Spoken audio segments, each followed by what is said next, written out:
이제 다윗 왕이 죽을 때가 가까웠습니다. 그 사람은 누구나 다 죽죠. 그리고 뭐 그것에 대하여서 뭐 얼마 전에 세상을 떠난 스티브 잡스도 하나님이 만드신 뭐 신이 만든 가장 위대한 발명품 죽음이다, 뭐 그런 말을 남기고 죽었는데요. 그 유진 피터슨이 쓴 그 현실을 뛰어넘는 영성, 다윗에 관련된 그 책에서 그 다윗의 죽음장에서 더 그 아주 죽음에 대한 굉장히 그 깊은 어떤 묵상과 또한 성찰을 그 글에 써놓은 것을 보았는데요. 삶은 죽음으로써 완성된다라고 하는 그런 문장이었습니다. 제가 읽은 죽음에 대한 그 글 가운데서는 가장 아주 뛰어난 글처럼 보이고 아주 깊은 그런 그 묵상 끝에 나온 말처럼 보이는데요. 인간이라는 말은 언젠가는 죽는 존재라는 것이다. 죽음은 우리의 인간됨을 종결시킨다기보다는 입증해준다. 죽음은 우리의 인간됨을 보호하고 보장해주는 장치이다. 우리가 창세기 3장에서 인간의 자리를 지키지 않고 인간 이상의 존재가 되려고 하는 그런 시도를 하고 또 모든 사람들이 다 그런 시도를 그치지 않고 살아가는 그 우리의 시도가 결국 우리를 인간 이하의 존재로 그렇게 떨어뜨리는데, 그런데 죽음은 우리가 완전히 비인간화 되는 것을 막아주는 장치다, 이렇게 쓰고 있습니다. 그래서 우리가 사람이 사람 되는 것, 인간이 정말로 인간이 되는 그 길은 바로 죽는 것이죠. 그 죽는 것을 통하여서 사람은 이제 하나님의 피조물임을 그렇게 증명하고 또한 완성하게 됩니다. 근데 그 다윗의 그런 죽음은 참 그 성경의 그 위대한 인물들의 어떤 죽음, 뭐 여러 죽음들이 있지만은 참 쓸쓸합니다. 사실은 그 사울 왕이 죽었을 때에도 다윗이 그 요나단과 함께 사울 왕의 장사를 아주 엄중하게 치러주고 많은 애통과 애곡으로 그의 그 죽음에 대해서 기렸습니다만은, 다윗이 지금 오늘 이 시점에서의 다윗은 뭐 이미 죽은 자나 다름없습니다. 숨은 붙어 있지만은 그러나 죽은 자처럼 여겨지고, 또한 다윗이 뭐 죽든 말든 사람들은 아무런 상관없이 그 자신의 어떤 뜻, 자신의 생각, 자신의 요구들을 펼치기 위해서만 살아갑니다. 뭐 다윗이 뭐 그토록 사랑했었던 밧세바조차도 다윗을 어떠한 한 기능적인 어떠한 그러한 인물로만 바라보는 그런 말년의 모습을 우리가 보게 되죠. 그래서 그 다윗의 그런 그 지금 다윗의 그 아주 늙은 다윗의 모습은 그냥 문제일 뿐입니다. 그 문제이고, 또한 그 뭐 스스로 왕이 된 그 다윗의 그 아들 아도니아에게 있어서는 다윗은 살아있는 아버지가 아닌 것이죠. 그냥 무시하는 존재. 그러니까 완전히 늙어서 그냥 아무런 그 뭐 숨은 붙어 있지만 그러나 뭐 살아있는 존재로 여기지 않는 그러한 존재. 그리고 또한 다른 그 다윗의 어떤 신복들, 신하들은 그래도 어떻게든 다윗을 살려서 자신들의 어떤 권세, 또 자신들의 정권을 계속해서 유지하려고 그 뭐 가진 수를 다 써옵니다. 그래서 이불을 덮어준다거나, 또 아비삭이라고 하는 한 그 젊은 여인을 그 다윗에게 수종들게 하면서 뭐 그 당시 가나안의 어떠한 그런 뭐 전설이나 뭐 그러한 어떤 그 민간 요법으로는 그러한 어떤 그 생기가 그녀를 통해서 이제 다윗이 또한 다시 회춘을 할 수도 있지 않겠나 하는 그런 생각을 하는데, 그것이 다윗을 위해서 그러한 것이 아니라 다윗에게 무엇인가를 요구하고 또 다윗의 어떤 왕위에서 그저 자신들의 권세가 파괴되는 것에 대한 두려움을 느꼈기 때문이죠. 그래서 지금 오늘 이 그 본문을 보면 아주 늙은 그 다윗의 모습 가운데서 또한 사람의 마지막 때를 보고, 또 우리의 마지막 때를 보고, 또한 교회의 마지막 때를 이렇게 보게 됩니다. 언젠가 그 한 큰 교회, 뭐 강남의 아주 큰 교회의 그 수양관의 목회자들과 함께 가서 뭐 이렇게 수련회를 하고, 또 오전에 이제 식사를 하러 이제 식당에 뭐 아주 좀 한가한 그러한 시즌에 목회자들과 함께 그렇게 뭐 세미나 하기 위해서 간 적이 있었는데요. 아침에 이제 밥을 먹으러 식당에 내려왔는데 아주 큰 그런 수양관이고 뭐 몇백 명, 뭐 몇천 명도 들어갈 수 있는 그런 뭐 아주 큰 수양관입니다. 그런데 거기에 저 식당 구석에서 한 그 노인이 이제 혼자서 밥을 식판에다 담아서 이렇게 드시고 계신 모습을 이렇게 보았는데, 저분이 그 어떤 한 목사님이 그러시더라고요. 저분이 바로 이 교회의 원로 목사님이시라고. 그래서 정말이냐고. 근데 그 식당에는 그분의 정말 한창 때 그 교회가 뭐 한국 교회가 정말 부흥할 때 그 미사리 이 조정 경기장에서 세례식을 하는 조정 경기장이 꽉 찼어요. 뭐 몇천 명이 막 세례를 받고 그러한 일들을 하는 그 사진이 아주 빛바랜 사진이 붙어 있고, 한 아주 초라한 노인이 이렇게 식사를 혼자서 쓸쓸하게 하고 있는 모습을 보는데, 목회자가 이렇게 은퇴하고 원로 목사가 되면 저렇게 쓸쓸해진다고 그렇게 그런 말씀을 하시더라고요. 그래서 뭐 여러 가지 뭐 또 교회에서 뭐 그렇게 새로운 목사님이 오시고 또 뭐 사모님 먼저 돌아가시고 그렇게 혼자서 그냥 남아서 그냥 수양관에 사시면서 그렇게 여생을 거의 마감해 가시는 모습들을 보면서 마음도 찡할 뿐더러 한국 교회의 모습처럼, 한국 교회의 어떤 그 단면처럼 느껴져서 참 많은 생각들을 하게 됐습니다. 오늘 그 다윗이 지금 죽어가는 그런 모습 가운데서 우리는 그 곧바로 그냥 그것을 남의 일처럼 그렇게 여기고 싶죠.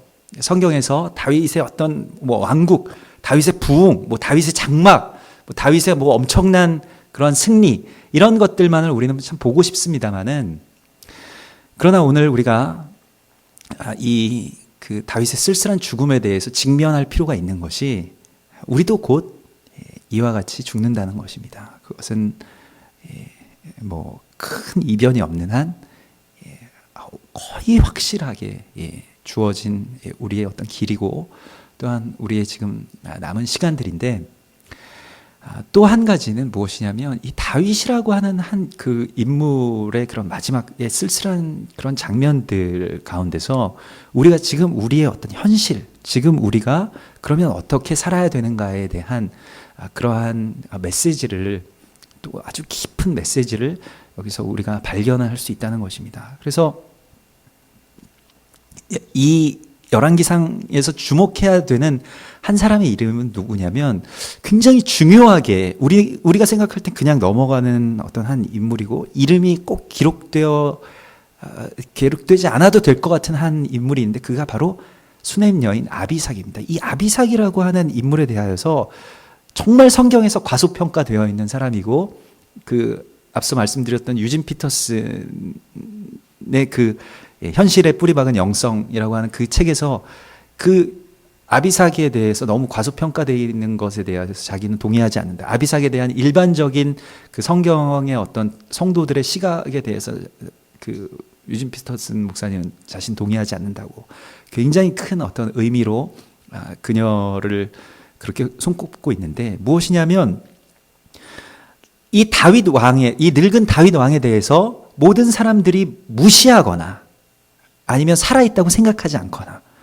아니면 무엇인가를 끊임없이 요구하는 어떠한 그 욕망의 대상으로서만 생각하는데, 여기서 유일하게 다윗 왕에게 아무것도 요구하지 않고 그녀는 그저 어떤 섬김, 봉사하는 삶으로서의 성도의 모습을 보여준다라고 그렇게 쓰고 있습니다.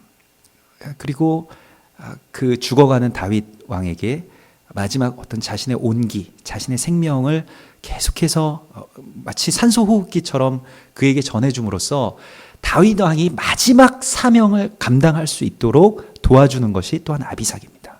굉장히 중요한 사명인데요. 지금 다윗 왕이 살아있음에도 불구하고 스스로 왕이 된 그 아들이 있죠. 그는 그 외양으로 보기에는, 이 아도니아라고 하는 이 아들은 외양으로 보기에는 왕이 되기에 충분한 사람이었습니다.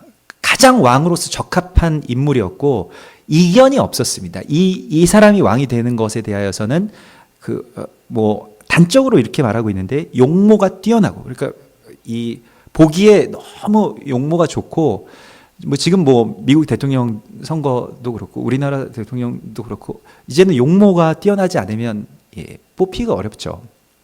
그런데 그런 왕의 어떤 풍모를 가지고 있었을 뿐더러 성품이나 지혜나 어떤 판단력도 굉장히 좋았던 것으로 그렇게 보여집니다. 그래서 그의 아버지가, 그러니까 다윗 왕이 네가 한 번도 혼낸 적이 없는, 그러니까 굉장히 아주 뛰어나고 지혜로운 사람이고 사리 분별이 밝고 어렸을 때부터 걱정이 없이 그렇게 걱정을 끼치지 않는 아주 그러한 아들이었다는 것이죠. 그래서 그 아도니아 주변으로 사람들이 모여들고, 그리고 그 왕위에 오르는 것에 대해서 아무런 문제가 없어 보입니다. 왕위에 올랐고, 그리고 자기가 왕위를 선포했고, 군대 장관 요압이 그를 지지하고 있고, 또한 제사장 아비아달이 그렇게 지지하기 때문에 말하자면 다윗의 어떤 신복 가운데서 기둥과 같은 그 제사장과 또한 군대 장관, 이 요압이라고 하면 전쟁 영웅인데요. 그와 같은 두 사람이 그를 지지하고 있고, 사람들도 다 정치적으로 몇몇 소수의 사람들 빼고는 다 아도니아를 지지하는 그러한 것이기 때문에 정치적인 구조상 아니면 겉보기에 아도니아가 왕위에 올라서 그냥 선포하면 끝이었습니다. 그래서 아도니아가 선포하죠. 그리고 왕위에 오르죠. 그런데 이 아도니아가 왕위에 오르는 것은 사람이 보기에는 참 바른 길이었으나 하나님이 정하신 일과는 거리가 있었습니다. 그래서 어떤 일은 사람이 보기에는 바르나 필경은 사망의 길이니라. 이 잠언의 말씀 그대로 아도니아가 왕위에 오르는 데 있어서 인간적으로 보면 투표로 뽑았으면 아마 아도니아가 뽑혔을 수도 있습니다. 그러나 하나님은 아도니아에게 그런 왕의 약속을 전혀 주시지 않았죠. 그저 아도니아는 뛰어난 한 인물이었을 뿐입니다. 그러나 그가 왕이 되는 장면을 자세히 보면 우리 구절에 있는데, 아도니아가 에느로겔 근방 소헬렛 바위 곁에서 양과 소와 살찐 송아지를 잡고 왕자 곧 자기의 모든 동생과 왕의 신하된 유다 모든 사람을 다 청하였으나. 이 장면을 보면요, 그 아도니아는 정말로 인간적인 사람이고 자기중심적인 사람인 것을 보게 되는데, 또한 아도니아와 함께 있는 그 제사장 아비아달도 그냥 어떤 정치적인 제사장으로서만 여기서 기능을 할 뿐입니다. 그러니까 하나님의 뜻을 전하거나 또 하나님의 어떤 임명을 하는 모습으로 보여지지 않아요. 그리고 여기서 이제 아도니아가 왕위에 오른 것과 솔로몬이 왕위에 오르는 것이 이제 대조되면서 하나님이 세우시는 왕은 그럼 어떤 왕이냐 하는 것과 인간이 스스로 세우는 왕이 어떤 왕이냐 하는 것에 대한 비교가 나오는데, 먼저 아도니아를 보시면요, 아도니아는 엔로겔이라는 곳에서 왕위에 오릅니다. 이 엔로겔이라고 하는 곳은 번역하면 나그네의 샘이라는 곳인데, 이것은 예루살렘에 두 샘이 있습니다. 예루살렘에는 아주 중요한 샘이 있는데, 도시가 만들어지려면 이 가나안 지역 이스라엘에서는 도시가 만들어지려면 반드시 거기에는 물이 있어야 되죠. 물이 없으면 도시가 있을 수가 없죠. 다 마찬가지인데요. 그런데 예루살렘 사람들을 먹이는 두 샘이 기혼샘과 또한 엔로겔 샘입니다. 그러니까 엔로겔 샘과 기혼 샘은 둘 다 샘이지만은 둘의 영적인 의미는 정반대입니다. 엔로겔이라고 하는 곳을 우리가 이제 아도니아를 보시니까 먼저 보시겠는데, 엔로겔은 흰놈의 아들 골짜기에서 솟아나는 샘입니다. 그리고 그곳은 이방인들의 샘이라고 그러한 그 명칭이 있고, 영적으로는 가장 심각한 우상 제사가 드려지는 곳이 바로 이 흰놈의 아들 골짜기입니다. 그래서 예레미야 32장에서 예레미야에서 보면 그 흰놈의 아들 골짜기에 대한 저주가 계속 등장하는데요. 흰놈의 아들의 골짜기에 바알의 산당을 건축하였다, 이스라엘 백성들이. 그리고 자기의 아들들과 딸들을 몰렉 앞으로 지나가게 하였느니라. 그러니까 흰놈의 아들 골짜기 그 아래에 지금 엔로겔이라고 하는 샘이 있는데, 그 곁에서 바알의 산당을 지어놓고 바알에게 제사를 하고, 또한 이 바닥에 불을 피워놓고 숯불을 피워놓고 자기의 자녀들을 그렇게 지나가게 했다는 것입니다. 그러면 얘네들이 무병장수한다, 이러한 것이 있었거든요. 그러니까 그렇게 지나가는데, 그래서 그곳을 흰놈의 아들의 골짜기라고 하는데, 이 흰놈의 골짜기를 헬라어로 직역하면 그것이 바로 게헨나, 곧 지옥이라는 뜻입니다. 지옥의 모습이 바로 그것이죠. 그러니까 아이들이 그 지옥을 통과한다, 이런 의미를 가지고 있어요. 그래서 그것은 우상 숭배, 또 자기 숭배, 또 아주 이방의 어떤 신들을 섬기는 그러한 영적으로는 굉장히 좋지 않은 곳에서 나오는 물. 그러니까 말하자면 세상에 우리가 이 땅 가운데 두 가지의 물이 있는데, 그것은 바로 은혜의 물과 또한 이 세상의 물입니다. 그래서 세상의 물 위에 앉은 음녀가 바로 큰 용, 이 계시록에서 이제 그리스도 예수께서 심판하실 그 용이고, 그 세상의 물이라고 하는 것은 세상 사람들이 마실 수 있지만은, 그것으로 살아가지만은, 그러나 그것은 영원한 생명을 주지 못하는 물이죠. 그것은 오늘날의 돈입니다. 경제, 그러한 것들이라고 볼 수 있겠습니다. 그래서 그것에서 끊임없이 우리가 섬기고, 오늘날에도 모든 권력은 다 돈에서부터 나오는 것이고, 돈이 없으면 권력을 잡을 수도 없고 왕위에 오를 수도 없죠. 그러한 것과 마찬가지로 이 엘로겔이 말하자면 아도니아의 정치적인 고향이었던 곳입니다. 그러니까 이 엔로겔에서부터 모이는 사람들, 그리고 유다 지파와 베냐민 지파의 그 경계선인데, 그곳에서 그들이 세력을 규합해서 그저 스스로 왕위에 올라버리는 것입니다. 그래서 자기 스스로 소와 살찐 양을 잡는데, 하나님을 위해서 드리기 위해서 잡는 것이 아니라 파티하고 사람들의 마음을 사고, 그러한 것을 위해서 그렇게 스스로를 섬기는 그러한 곳이 바로 엔로겔이었습니다. 그런데 오늘 이제 다윗 왕이 마지막으로 이거 죽은 것과 같은 사람이에요. 의학적으로는 아주 심각한 동맥경화라고 보여진다는 것입니다. 그러니까 피가 거의 통하지 않고, 피가 따뜻하지 않아서 계속 아무리 더운 여름에도 덜덜 떠는 그러한 병이죠. 다윗이 거의 죽은 것처럼 보이고, 말도 제대로 못하고, 생각도 없는 것처럼 보이는데, 아비삭을 통해서, 이 아비삭이 어떠한 그 생명을 계속, 생기를 다윗에게 공급했던 것으로 보여집니다. 그래서 밧세바가 다윗에게 들어갔을 때도 아비삭이 다윗을 시중 들고 있었더라고 그렇게 표현되고, 다윗이 그때 잠시 말하자면 정신이 돌아왔던 것으로 그런 암시가 있습니다. 그래서 근데 다윗이 그곳에서 마지막 하나님의 사명을 감당하는데, 다윗에게 있어서 가장 중요한 사명은 역시 성전을 짓는, 또한 그 준비를 했던 것이라고 보여집니다만은, 그러나 성경의 그 하나님의 사람들의 마지막 사명은 결국에는 사람을 세우는 것입니다. 엘리야도 갈멜산에서 엄청난 승리를 거두었습니다만은, 하나님께서 다시 호렙산에서 엘리야를 회복시키신 이후에는 엘리야에게 주신 것은 거대한 승리, 부흥 이런 것이 아니라 몇몇 사람들에게, 엘리사에게 기름을 붓고 예후에게 기름을 붓고, 이러한 기름 붓는 사역 몇 명을 세워서, 하나님의 사람을 세워서 그 다음 세대에 하나님의 역사가 일어날 수 있도록, 너와 같은 사람, 또 너보다 더 갑절의 영갑을 받을 사람을 세우라는 것이었습니다. 그런데 오늘 다윗이 이 사명을 감당하기 위해서는 반드시 아비삭이 있어야 됐습니다. 그러니까 이 열왕기상에서는 아비삭을 굉장히 중요하게 다루고 있고, 실제로 이 아비삭이 굉장히 중요한 인물로 성경에서 그렇게 그려지죠, 이후에도. 그런데 다윗이 그래서 여기서 이제 다윗에게 밧세바가 찾아가서 이제 나단과 밧세바가 이 왕의 아도니아가 올라서 왕이 정말로 됐으니까요. 그래서 다윗 왕에게 가서 마지막으로 이 솔로몬을 왕으로 세우는 것이 하나님의 뜻이라는 것을 전합니다. 그때 다윗이 그것을 받죠. 그리고 그 말을 듣고 하나님의 뜻이 이루어질 수 있도록 다윗이 마지막 힘을 짜내서 정말로 그 죽기 직전에 다윗의 마지막 사명을 그가 감당하는 것입니다.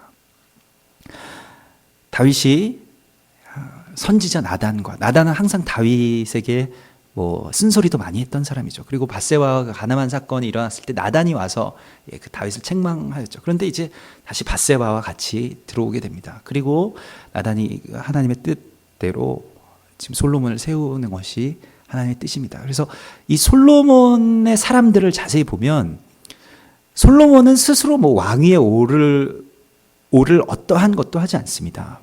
오늘 여기 보면 그런데 아비아달은 아도니아는 자기가 스스로 왕이 되고요. 솔로몬은 가만히 있고 솔로몬 주변의 사람들이 다 하나님의 뜻대로 그들의 입에서 나오는 말은 여호와 하나님의 뜻대로 이루어지기를 그들이 애를 쓰고 있습니다. 그래서 그 솔로몬의 주변의 사람들이 가서 이제 다윗에게 말하였을 때 오늘 33절에 보면 왕이 그들에게 이르되 참 이게 감동적인 장면인데요. 계속 침묵하고 있었던 왕, 그냥 산송장 같았던 왕이 마지막 어떤 말을 하게 됩니다. 그래서 왕이 그들에게 이르되 너희는 너희 주의 신하들을 데리고 내 아들 솔로몬을 내 노새에 태우고 기혼으로 인도하여 내려가라.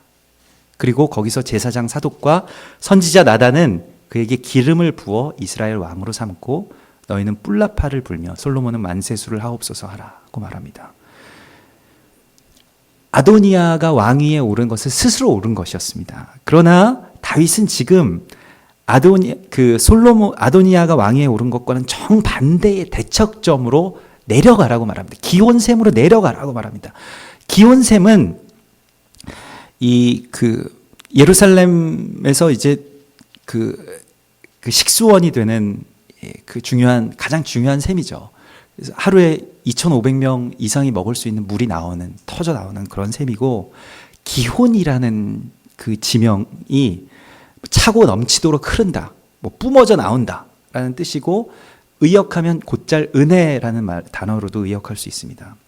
그래서 히스기야가 기혼샘에서부터 시작된 그 샘의 수로를 연결해서 그 히스기야 그 수로 터널을 완공해서 그것이 실로암으로 흘러가게 했죠. 그래서 예루살렘 한 바퀴를 돌게 했습니다. 굉장히 중요한 영적인 사건이고, 성경에서 이 물이나 샘이 나오는 것은 다 은혜의 어떤 표징이고 특별한 경우가 아니면, 아까 전에 엔 로겔과 같은 아주 오염된 그 물이 이제 흘러가는 것이 아니면, 이와 같이 기온샘이라는 것은 말하자면 예루살렘에서는 아주 1급수가 흐르는 곳입니다. 그래서 지금도 예루살렘에 가보면 히스기야 터널이 최근에 다시 발굴이 되어서 그 실로몬의 비문, 그 실로암 그 비문을 가지고 다시 그곳을 파보았더니 정말로 지금도 엄청난 물이 흐르고 있죠. 그래서 그 당시에 어떻게 그걸 팠을까? 다 완전히 돌인데요. 그 돌을 어디 보이지도 않는 그 깜깜한 굴에 들어가서 거기를 이제 통과해서 가면 이제 실로암이 나옵니다. 그래서 다윗성 그 밑에 기온샘에서 출발해서 돌아가면 이제 실로암이 나오게 되는 아주 긴 터널인데, 그 은혜의 그 샘으로 가라. 그곳으로 가는 것은 이제 내려가야만 갈 수 있는 곳입니다. 그래서 기온이라고 하는 것은 그 근원이 어디에 있냐면, 창세기 2장에서 에덴 동산에서 발원한 두 번째 강의 이름이 기혼입니다. 그러니까 비손, 기혼, hit데겔, 유브라데 이 네 강이 에덴에서 흐르게 되는데, 두 번째 강이 그 기혼이고, 이것이 예루살렘에 있다라고 하는 것은 영적인 의미로는, 그것이 뭐 어떤 그 지역적인 의미에서는 어쩔지는 저는 잘 모르겠습니다만은, 영적인 의미로는 예루살렘이 그 에덴의 어떠한 그러한 상징적인 그런 의미를 가지고 있다는 것을 알 수 있죠. 거기가 바로 기혼입니다. 그러니까 바로 그 에덴의 회복이 바로 하나님 나라의 회복이고, 그곳으로 가라고 했다는 것은 이제 왕이 어떻게 하면 왕이 되는지에 대하여서 다윗은 너무 잘 알고 있어요. 그리고 마지막에 솔로몬을 그와 같은 하나님의 뜻대로 왕이 되게 하는 마지막 지혜를 그들에게 줍니다. 그래서 다윗이 왕이 된 것도 하나님이 외모로 사람을 보지 아니하시고, 다윗의 많은 형들이 있었음에도 불구하고 외모로 보지 아니하시고 중심을 감찰하시는 주님께서 그 시골에 있는 베들레헴 시골에서 그저 그 사무엘 선지자가 왔을 때 보여주지도 않는, 좀 집에서 좀 창피하게 따로 떼어놓은 어떤 한 아들, 그 다윗을 하나님께서 보시고 그에게 기름을 부으셔서 다윗이 왕이 된 거잖아요. 그래서 다윗은 지금 하나님의 은혜로만 왕위에 올라갈 수 있다는 것을 알았습니다. 그렇기 때문에 나귀를 타고 그곳으로 가라. 그러면 나귀를 탄다는 것은 무엇입니까?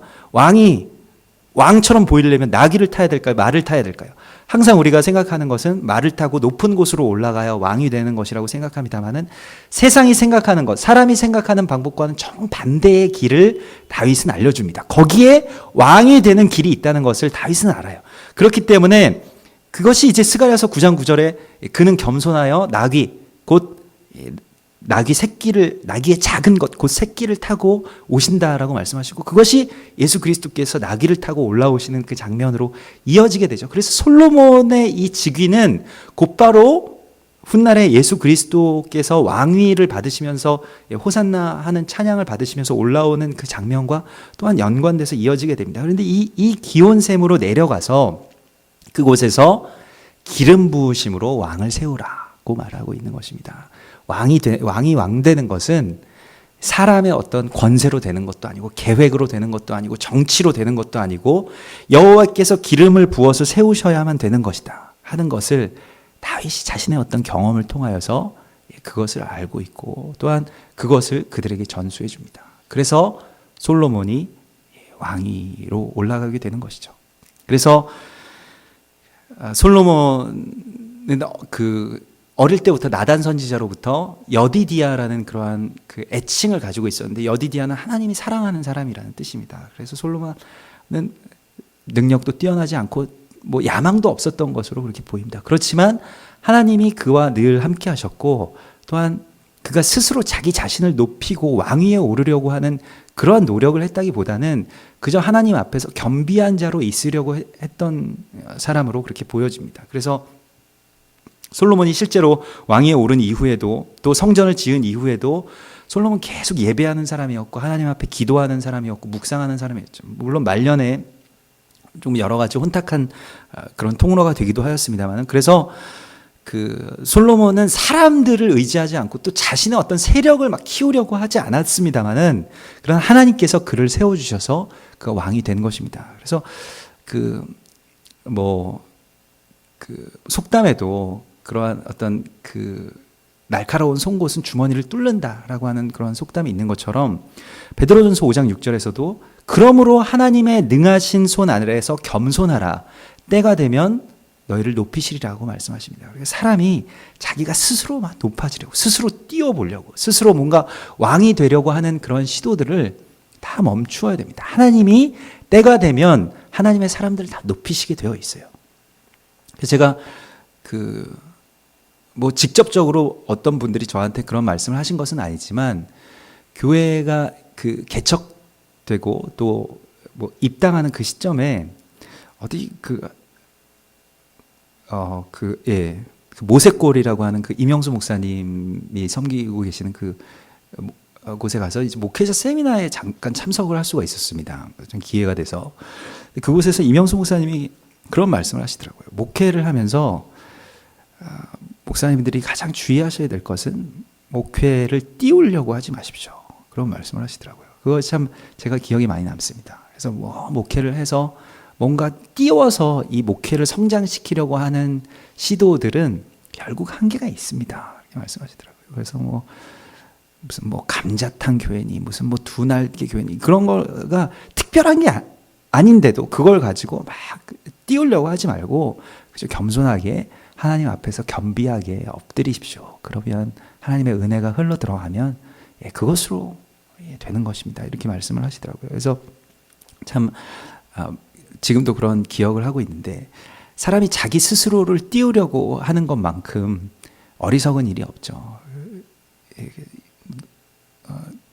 너희는 인생을 의지하지 말라고 주님께서 말씀하십니다. 그리고 하나님을 의지하고 또 하나님 앞에 그저 겸비할 때 그가 왕이 되고 기름 부으심으로만 성령께서 택하신 사람이 성령이 그 성전 삼으신 사람만이 하나님의 존귀함을 받고 하나님의 나라의 그런 거룩한 왕과 같은 권세를 가질 수 있게 되는 것입니다. 그리고 오늘 이제 솔로몬은 왕이 되고, 또한 솔로몬이 왕이 될 때에 사람들이 그 주변에서 이제 뿔나팔을 부는, 이 뿔나팔이라고 하는 것은 뭐 여기도 이제 있습니다만은 결국 여호와 이레의 하나님을 찬양하는 것이지, 그 이 뿔을 분다라고 하는 것은 곧바로 이제 창세기 22장의 그 모리아산에서의 제사에서 이삭 대신에 그 순양의 뿔이 수풀에 걸려 있는 그 사건과 이어지게 되고, 뿔을 분다라고 하는 것은 또한 여호와 이레의 하나님, 또한 예수 그리스도에 대한 선포를 예언적으로 하는 것과 같은 것인데요. 그래서 뿔을 불고 희년이 선포되고 거기에서 땅이 흔들릴 정도로 백성들에게 기쁨이 임하게 되는데, 그저 인간적으로 정치적으로 사람을 세우는데 별로 감동이 없잖아요. 그러나 성령께서 그 땅에 또 백성들을 크게 감동시키셔서 훗날에 예수님께서 이 나귀를 타고 입성하시는 그 장면처럼 많은 사람들이 땅이 울릴 정도로 솔로몬 왕을 찬양하는 그 마음의 감동이, 정말 갈릴리에서 온 그 초라한 어떤 청년을 보고 사람들의 그 가슴이 끓어오르는 것과 같은 그 끓어오름의 권세가 그에게 주어지게 된 것입니다. 그러므로 솔로몬 왕, 하나님께서 세우신 예수 그리스도의 어떤 또 다른 한 예표, 또 상징적인 인물이라고 할 수 있는 솔로몬 왕이 그렇게 왕위에 올라가게 되는 것입니다. 뭐 오늘 이 말씀의 본문은 그 우리가 항상 새벽에 나누고 있는 그 토라 포션, 모세오경을 중심으로 한 이스라엘 백성들의 그런 그 토라 이 꾸러미, 토라 두루마리 포션에 이제 모세오경과 함께 이제 하프토라라고 해서 이 그 모세오경 이외의 구약의 성경의 본문을 금요일날 함께 나누고 있습니다만은, 그 본문입니다만은, 이 말씀을 이렇게 쭉 묵상하면서 계속 떠나지 않는 생각은 이것입니다. 마치 우리가 지금 우리의 사명이라는 것이 좀 무명하지만 이 작은 여인인 이 아비삭의 사명을 갖고 있지 않은가 하는 것에 대한 그러한 부르심에 대한 그 소망인데요. 무엇이냐면 마치 죽어가는 것과 같은 이 한국 교회의 모습들, 뭐 무능력하고 또 사람들이 문제거리, 골칫거리만 되고, 또한 계속 누군가는 계속 요구하고, 그런데 들어줄 능력은 없고, 그러한 다윗 왕의 모습과 같은 쓸쓸한 그런 말년의 모습과 같은 그 죽어가는 왕과 같이 보이는 것이 또 한국 교회로 저는 그렇게 겹쳐져서 묵상이 많이 됩니다. 그리고 그렇게 쓸쓸하게 그저 예전에 영화로 온 그 빛바랜 사진 밑에서 식사하고 계시던